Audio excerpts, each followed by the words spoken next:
Hello everyone, Black Beetle here again, and it's time to redesign another Loomian, but except this time we're only doing one Loomian for today. Even though it has been a while, what inspired this video was Borok's redesign and how everybody reacted to it. Well, most people at least. Well, 50-50, kinda hard to tell. Anyways, so I want to talk about Borok's redesign first, and then I will get into redesigning my favorite Loomian, which I will say I am kind of proud of that I managed to redesign it, but I feel like I could make a little tweaks to it. But overall, I'm pretty happy with the design. So to start things off, I want to say Borok's new design isn't bad. It's just okay. In my opinion, it's more of a run-of-the-mill board design just with some earthy elements to it. The new model is fantastic, don't get me wrong, but I prefer the old design of Borok, if you know what I mean.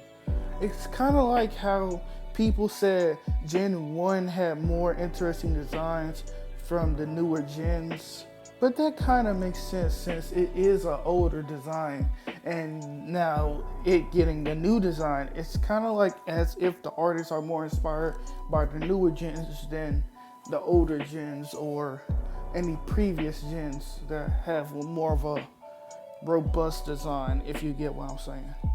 At the end of the day, Loomian Legacy was inspired by Pokemon, and whether the artists are more leaning into the newer gen style or the older gen style of designing their Loomians is up to them. And I think that's kind of the deal with Borok's new redesign, is that people are more liking the older gen look to it rather than the newer gen look to it.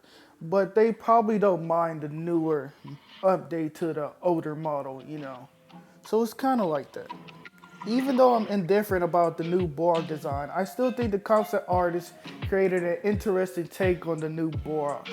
So I think a lot of people will still like it at the end of the day. And I think that's what matters. As long as you make a mostly appealing Loomian or Pokemon or Fakemon design, you did a good job. I sincerely like to see what they have coming up next, redesign wise. But I want to put my own take on my own favorite Loomian for today, because I think I got a little something. And that Loomian being Mars. Now, Mars isn't very popular from what I know, so I'm just going to keep it brief and short. People think it's ugly, hideous even. But me personally, I felt that. It's like one of those Loomians that kind of represents you.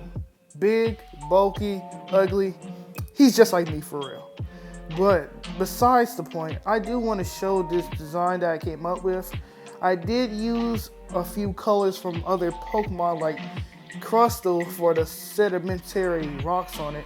And I even like to adapt the eyes of Venusaur while I was at it. I also added spikes for more of that Gen 1 style, because Gen 1 Pokemon love spikes. And the angry triangle eyes also was a nice touch. I removed some of the fur on the Loomian and added more obvious rocks to it, basically on the arms, like the forearms, and on the upper body.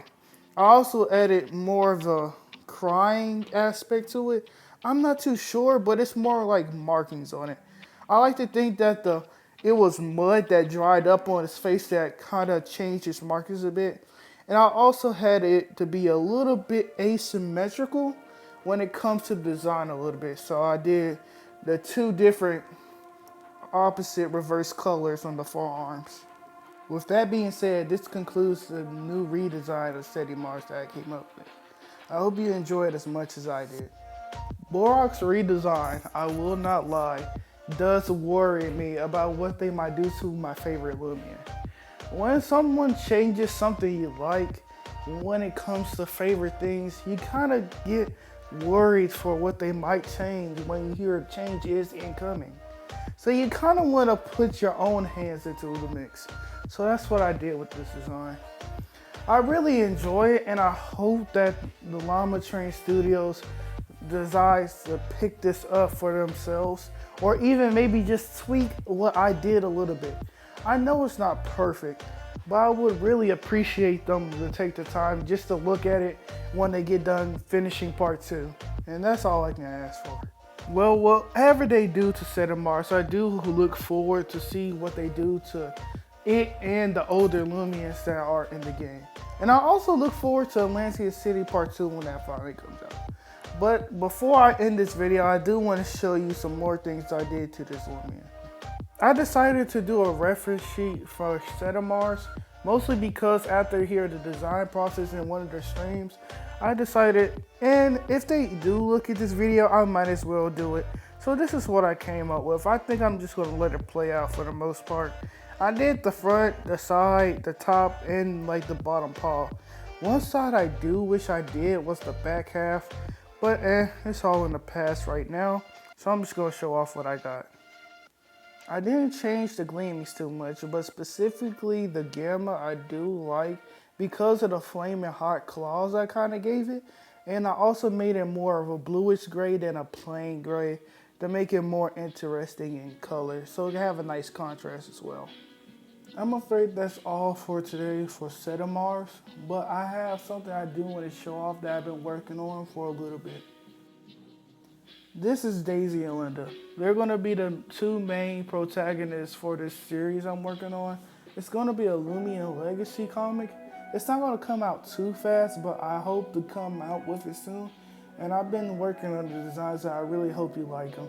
I haven't been posting much about the comic because life situations, but I hope I do have the chance to make the comic at least soon.